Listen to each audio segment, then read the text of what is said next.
Hi, everyone. Karen Oakham here with my buddy and co-director, co-producer, Max Huskins. We're back doing Race to the Midterms. Max, you want to say hi? Good morning, everybody. Tony, good to have you here with us. Karen, it's good to be here with you once again. Really excited for the set of interviews that we're having today, and I'm going to let you take over, Karen. This is our second episode, and the reason that Max and I are doing this, we have regular jobs, but the reason that we're doing this is because we feel we're so concerned about the state of democracy, which we think is in a crisis.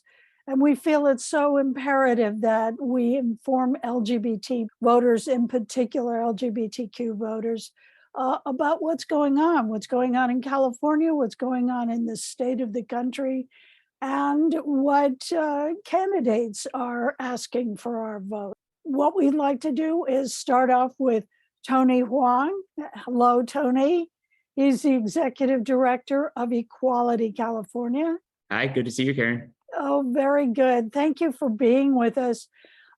So, Tony, you have a particularly interesting backstory that I think is really important and very inspiring, because in all this doom and gloom about white supremacy and about the fate of democracy, we have these little, spot areas of hope. And I'd suggest that your backstory and what's happening at Equality California is one example of hope. So tell us a little bit about yourself first, and then about Equality California. Sure. Well, again, thank you for having me. Like Karen said, my name is Tony Huang. I am the executive director for Equality California.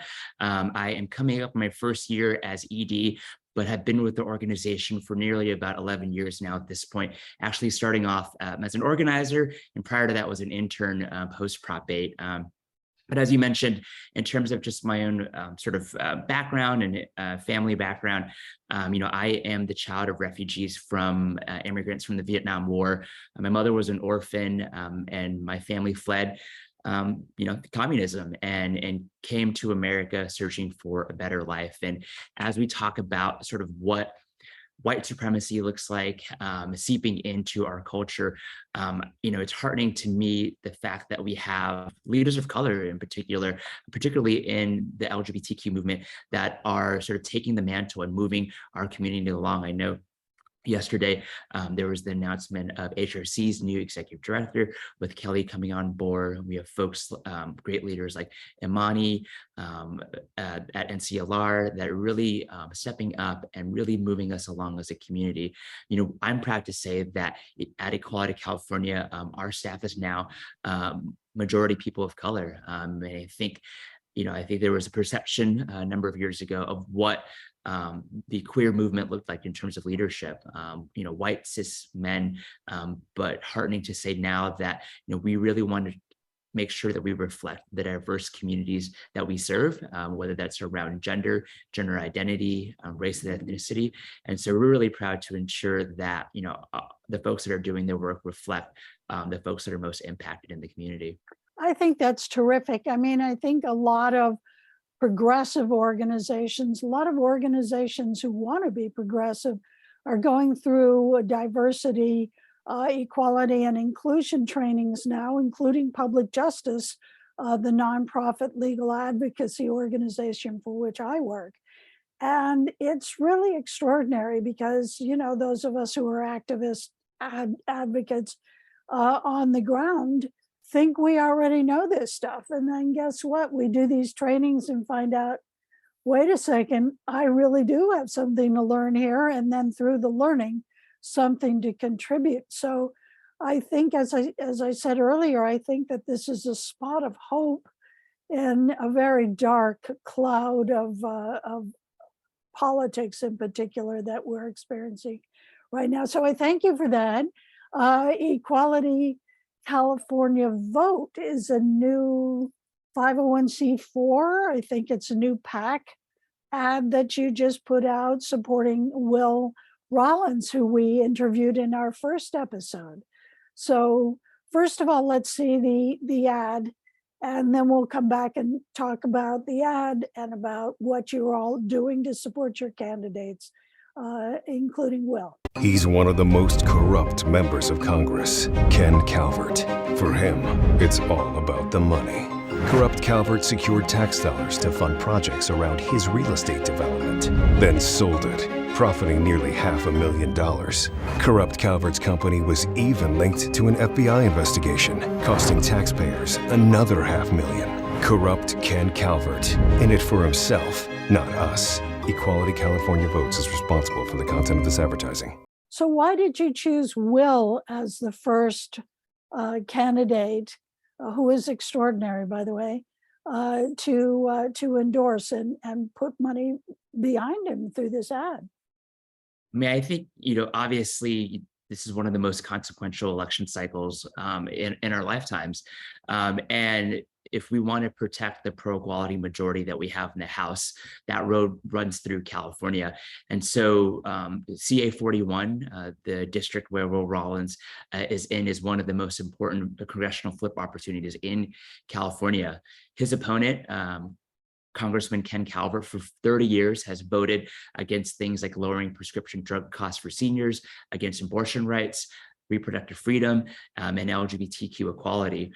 Going back to 1994, how Congressman Calvert came into office is that he was attacking a number of folks in our community, specifically Congressman Mark Takano, who was not publicly out at the time, but was using his LGBTQ identity in those attack ads. Obviously, 2 decades later, Congressman Takano is now an out member of Congress, proudly representing California. But for us, the sweet irony of being able to flip this seat by taking out a member who has been 100% against our community for years and years with someone that is openly LGBTQ is something that we are definitely committed to and pouring a number of resources into. I think on top of that, one thing that we were proud of in the redistricting cycle is, given that this district represents the greater Palm Springs area, we were really committed to ensuring that we could maximize the political power of LGBTQ voters and our pro-equality allies in this district. And so, coming out of that primary, we were able to really mobilize Equality California members and its allies to show that strong showing in the primary, and ensuring that Will is elected come November. I think that's a really important point, one that I've been trying to emphasize as well. Out State Senator Scott Wiener and Rick Chavez Zabur, who was then the executive director of Equality California, and I, as then the news editor and reporter at the Los Angeles Blade, pressed really hard to have the state of California and our health officials in particular include LGBTQ as a demographic when we were talking about how many people came down with COVID, how many people died. Rick and Scott got Scott's legislation passed and signed by Governor Newsom. We bugged the hell out of him to do that. It became law, but has it been enforced? Do you know how many people, LGBTQ people, have gotten sick with COVID, have died from COVID? No. We continue to be asked for money, asked for votes, but not considered a for real demographic. So if, as you were saying, if LGBTQ voters and their allies could use Palm Springs as a jumping off point, and in this ironic, delicious irony of defeating an anti-gay, this homophobe, and elect Will Rollins, I think it shows our political strength as well, which is why I think that this seat in particular is really one that the nation, the LGBTQ nation, should watch. Could you talk a little bit about how the overturning of Roe v. Wade, how abortion rights, how reproductive rights, how the government getting involved with individual personal decisions is also on the ballot? Yeah, thank you for that. Obviously, we have been working hand in glove with our partners like Planned Parenthood and as well as Naral, California, because we understand that abortion rights, reproductive rights are LGBTQ rights. At the end of the day, we are talking about bodily autonomy and privacy. And we know, after the Dobbs decision, these attacks have been coming for quite some time, but as shown from the Supreme Court decision, they're not going to stop with just abortion rights. They're coming for LGBTQ rights, and for us, it's important that we stand in solidarity with our partners in the reproductive movement. And so as part of that, what we are educating Equality California members and our allies is specifically around Proposition 1 that would enshrine the right to abortion access and contraception in the California Constitution. And so we are working with Planned Parenthood, the Senate Pro Tem, to ensure that we are educating all our members across the state that we vote yes on Proposition 1, because we know, again, that the same folks that are attacking abortion rights are the same folks that are attacking LGBTQ rights. And so for us, it is a really important issue that we mobilize come November. And Tony, where can people find your endorsement list? Yeah, our election center is located at eqca.org/elections. And so that will list all of our endorsements for the state, local and federal levels, as well as our ballot measure propositions, and then also has a few additional tools, including registering to vote, as well as finding where your polling location is. Excellent. We're going to be interviewing Christy Smith coming up, and hers is one of 5, I understand, flippable seats. She's running against this creep, this Trump fanboy, Mike Garcia. And there are a number of other flippable seats, as well as seats like Katie Porter's, that we need to protect in order to keep the House of Representatives. Can you talk a little bit about the importance of California and about us getting these votes out in terms of keeping the House in the midterms? Again, thank you for flagging those races. We understand that the road to protecting a pro-equality majority in the House runs through California. We mentioned Will Rollins earlier, but we have Christy Smith here in the greater LA County area. We have Jay Chen down in Orange County, Katie Porter as well. And it's critical that we turn out as many pro-equality voters that we can in each of these districts, because their opponents, folks like Mike Garcia, Michelle Steele, are folks that have voted time after time against our community. And if we can replace them with folks that will stand up and be champions on behalf of LGBTQ people, then it's critical that we come out in November. That's terrific. Can you give us a short sort of inspirational go team go kind of closing statement about why this is so critical a time? I mean, again, you mentioned, at times it feels like doom and gloom with all of the news that is out there. You mentioned earlier that our democracy is at stake, where, the true foundation underpinnings of our democracy are being eroded by Trump and his allies. But what is heartening to me is that, LGBTQ people continue to stand up and advocate for themselves, whether it's around monkeypox or whether it's around the AIDS crisis. You're seeing that LGBTQ voters and our allies understand what is at stake in this election cycle. And for me, it's been heartening to see as our organizers are across the state are mobilizing our community.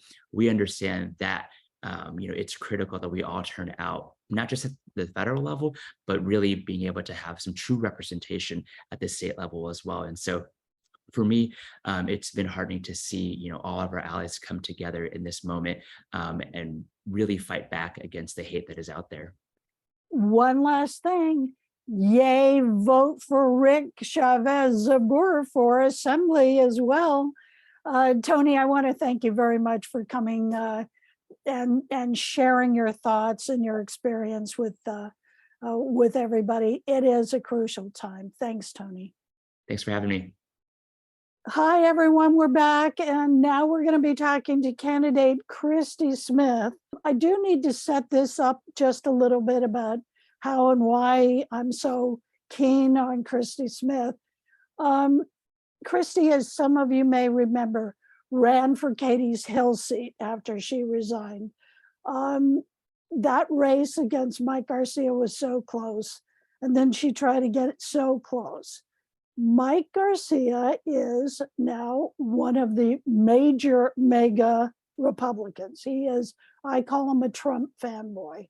I mean, the guy gives me the creeps, to tell you the truth. So last year, I was still working. No, I had segued over to public justice. So I got to do endorsements. So I got in touch with Christy and said, I was so impressed with how in 2019, you ran towards a shooting. And, usually only journalists and frontline responders run towards a shooting. So Christy explained that to me. She'd been on the school board, she'd been on the assembly. And the surprise was that she was this policy nerd. So that got to be very cool. So I wrote a piece. I don't know if you remember this, Christy, but I wrote a piece for the LA Blade last December endorsing Christy. So much has happened since. At some point during our interview, I said, things are getting so bad, the Supreme Court may even overturn Roe v. Wade. I mean, we talked about it, but we never really thought it would happen. It's happened. So, Christy, first of all, I want your reaction to how our democracy is really at stake. It's gotten worse since we first spoke. And then talk a little bit about your opponent, Mike Garcia, and then I'm going to run a little clip, a little ad you have about him. Oh, I appreciate it. So good to see you, Karen, and to meet you, Max. Karen, you're so right. When you and I spoke before, just the possibility that Roe might be overturned was there because we knew the Supreme Court had the Dobbs case on their docket. My opponent in particular is one of the members of Congress who signed the amicus brief to the court, asking them specifically to overturn Roe. Subsequent to that, he's one of the people who co-authored the Life Begins at Conception Act, which, don't let them fool you, that is their roadmap for a national abortion ban. So while my opponent now tries to hide in safe spaces and say, well, abortion is safe in California, why are you so upset? Really, they have clearly signaled, and Lindsey Graham the other day just doubled down on the fact that they plan to pursue a national abortion ban. But even aside from that, we should never live in the kind of dystopian country where any person's rights vary from state to state. And you and I both know we saw that for a very long time with gay marriage rights in this country, right? Where depending on where you live determined whether or not you could marry the person they loved. So they're very comfortable operating in these spaces where they continue to chip away at fundamental rights to privacy and freedom. And so, my opponent is right there on those extremes with these people. And as you and I have talked about before, the extremes with where our government is heading. This last week, Zoe Lofgren from California and Liz Cheney co-authored a bill that shored up some of the deficiencies they found in the challenges that were offered during January 6th that became the basis for the insurrection attempt and everything that has happened subsequently with the GOP continuing to push the big lie. And it was, again, bipartisan bill. And my opponent is so extreme, he refused to vote for it. So you can't say that you stand for democracy when you're literally actively working to take away not only people's freedoms, but the structure, the democratic institutions and the structure that protect those freedoms. So we're going to run a clip of your ad specifically about Mike Garcia and abortion rights. Mike Garcia. He's leading the nationwide effort to ban abortion. Garcia's proposal would outlaw abortion in every state, even in cases of rape, incest, or health of the mother. He signed a letter demanding the court overturn Roe, and Garcia's views are so extreme, he even voted against keeping birth control legal. Mike Garcia. Not for women, not for us. I'm Christy Smith, and I approve this message.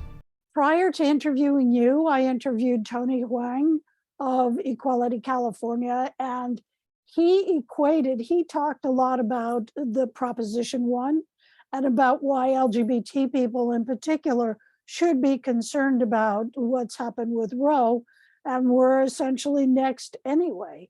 One of the things that's interesting to me is that when we talk about policy nerds, and you explained all how you're a policy nerd in the interview the last time, but policy nerds are generally known to be sort of intellectual and not get things done. But to shift over to who you are, you have a new ad out about how you get things done. Growing up here, like so many in our community, my family struggled. It's why I went into public service. I'm Christy Smith, and the things I fight for are about people, not party. Creating jobs, vocational training, funding for health clinics, senior centers, and schools. In Congress, I'll protect Social Security and Medicare while lowering drug costs. I approve this message because we need leaders who will put our community first to get things done, and I always will. So if you're elected to Congress, if you flip this red seat to blue, which we're hoping you do, what are going to be some of your top priorities if you're in Congress? First and foremost is addressing the needs of the communities I represent. We are North Los Angeles County. We're kind of the forgotten part of the county. A lot of people focus on the city center and the core when it comes to distributing resources. And we are communities that commute into greater parts of LA for jobs and employment. But that means that the people who live here are sacrificing quality time with their families and opportunities they could have to be doing other things. So we really need to work very hard on transportation. We need to work on local and regional economic growth so people aren't commuting so far to have gainful employment. We really, as I've talked to you about before, we really need to focus on investment in our public schools. We are facing a national teacher shortage right now that could really devastate our public schools. It's already starting in Florida with a 9,000 teacher shortage. If we don't come to terms with the fact that we've got to pay our teachers better, support them well, and keep politics out of their classroom, it's really going to be devastating to our kids and our schools. So those are top priorities for me. Of course, addressing and dealing with climate change. It is our biggest national security threat, and I'm so grateful to the president and what he's been able to accomplish so far with the Inflation Reduction Act. But there's a lot more room to cover, a lot more room to grow there with doing our climate investment, and then really pushing back against where the GOP movement is. Everything from, again, taking away our personal protections and freedoms like reproductive rights, like gay marriage. And I agree with Tony. I think the LGBTQ plus community is next, but that is really important work that we have to do to stem the tide of the very extreme movement that they're trying to push on America. Thank you for all of that. I do want to pick up on something you said. I remember when Al Gore started really hitting hard on climate change, and Inconvenient Truth was a documentary he put out. And at one point, I didn't interview him, but I remember him talking about how climate change was a national security issue. And he talked about, if you think we have refugees now, wait until we have these droughts, wait until the sun starts heating up and people are, searching for water and food and everything else. How do you see climate change as a national security issue? Sure, it's multifaceted. I mean, where Al Gore started with that conversation, he's absolutely right, because there are parts of the planet that will become utterly uninhabitable, and we're already seeing that. We're seeing here in the Western United States our severe drought conditions. We need massive infrastructure support right away to be able to recapture what rain we do get now during our very limited rain seasons. But globally, climate change is changing disease patterns, which also has an impact on national security. The amount of money that we will have to spend here as a country to recover from natural disasters like hurricanes, tornadoes, supersized storms, flooding, and drought are going to deplete resources that we need for other things that keep us secure: economic investment, defense investment. It's going to be a real shifting and reallocation just for basic human survival. And so it will only get more expensive the longer our inaction lasts. So we do need to address this immediately. We need to have a plan. We need to understand that the global climate refugee crisis will continue to grow. A lot of what we are seeing now at our southern borders is folks coming from areas where there has been significant job loss, and some of that created by economic circumstances, but much of it climate related. It really is our single biggest national policy issue that we have to address right away. Yeah, thank you for that. I mean, I was sharing with friends of mine that it reached 103 in West Hollywood, and I live on a second floor in an unconditioned apartment. It got hot. And frankly, when it's that hot, you can't think. I mean, it's you become debilitated. Um, we have a couple of minutes left, and I do want to address the fact that you are such a good ally. When we talked before, I was surprised to hear that you had such great connections with your local LGBT community, and in fact, you stressed how there were a number of LGBTQ volunteers who came to work on your campaign. In 2 minutes or so, do you want to talk to our people directly? Sure. I just will say you will always have an ally in me. I came to the movement based on work that my mom did. My mom was a home health care nurse, and she was doing home health right at the time that the HIV crisis gripped the country. And the stories that she would come home and share with me about what gay couples were going through and how their rights were being violated, and they were really left with so little support at a time of great crisis and need in their life, just affirmed for me that everything that the LGBTQ community goes through are civil rights issues. And if we're going to get to true equity and parity in this country and have a future that speaks to the needs of everyone, this movement very much needs to continue to have a seat at the table. And that is work that I'm invested in doing. And it's more than just preaching to it, it's actually practicing it. So I'm very proud of the diversity of my team that reflects the Rainbow Coalition, and will continue to do so while I'm in public life. Terrific. Can you give us your website address so people can chip in or volunteer or find out more about you? Absolutely. It's Christy, CHRISTY, FOR, Congress.org. So Christy4Congress.org to help, to volunteer, to donate, to be a part of the campaign. This is a seat we absolutely have to take back, and we welcome everybody to come and help us do that. Thank you so much, Christy. Really appreciate not only you coming on and sharing with us, but also how, your stick-to-itiveness, your commitment. It really says a lot. So thank you so much. And, we're all hoping and we'll work towards electing you to Congress. Thank you. I appreciate that. Thank you. All right, Karen. Well, I think today's episode went great. We had some amazing guests, and I'm really excited about what they're doing for us, the community, and the country in general. Do you have any closing thoughts on today's episode? I do. It's,